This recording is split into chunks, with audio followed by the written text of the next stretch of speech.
Sorry about that, folks. It's just a windy day today. DBaca here from DBaca Maker, and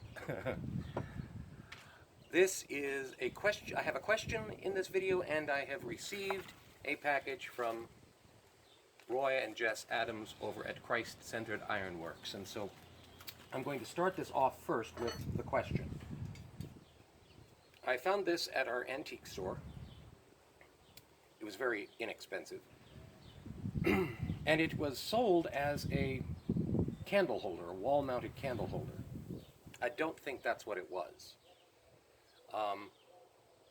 It is made of flat stock all the way around, like it was made in someone's shop because they needed it. There is no company logo or name on it, like it was purchased at a store. That was probably all out of camera, wasn't it? It has a basket that is only half a basket. There's no back end to it. The cup is about 3 inches in diameter, plus the flare. Everything is made out of flat stock. It is not welded. It is riveted here.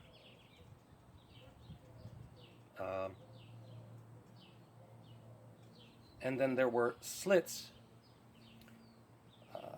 It looks like they were cut into this, possibly cold cut into it, and holes have been drilled through it to accept screws or nails. It's a tongue construction, tongue in a pocket, a pillow. There are tongue in, I won't even call them grooves, but that's what they are. These tongues stick through these holes.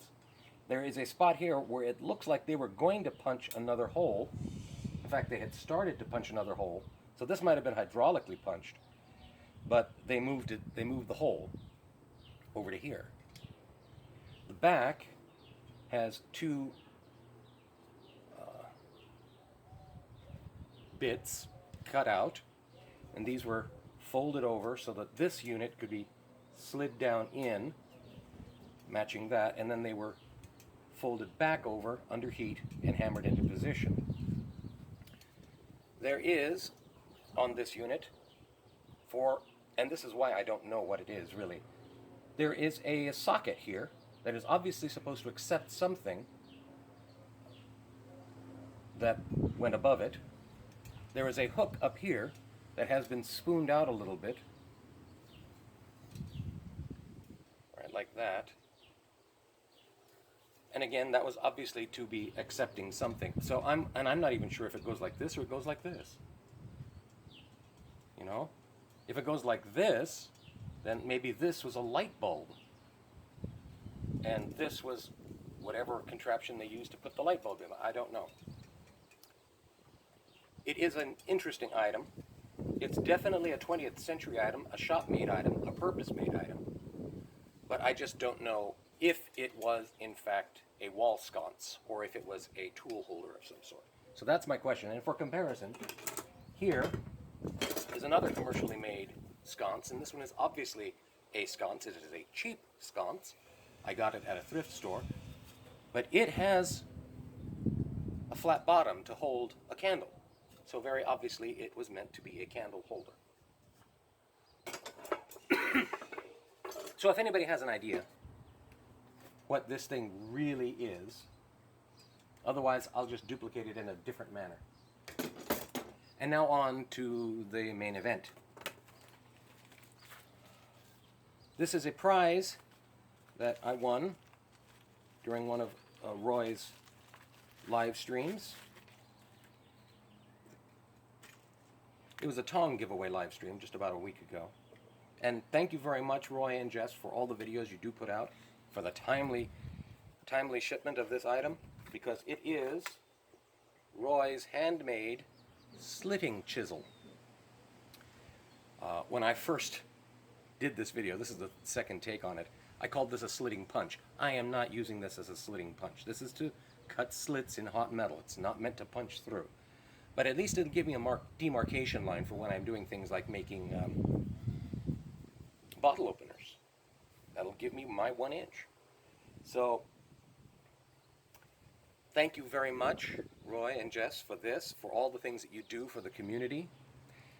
And I look forward to using this very soon. Now, I'm approaching my 400 subscriber celebration. I've missed 2 other milestones, 200 and 300, I should say. So this is going to be one of those things where I do a lot of things in one video, and that video that I'm making about these things is almost ready. I lost a great deal of footage on one of the items. It had been corrupted in my camera, which is just my phone. So I mean, there was like 30 to 45 minutes of forging that is just now gone. And I'm sorry about that. But you'll see the final product at least. I got a couple of things out of it.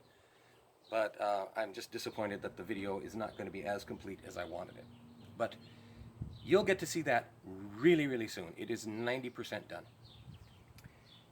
In the meantime, thank you all for your support. Thank you all for visiting my channel, for subscribing to my channel. And I hope that things will continue to be good for you, that we will all get through all of this insanity intact, and intact. All right? Have a good day, everyone.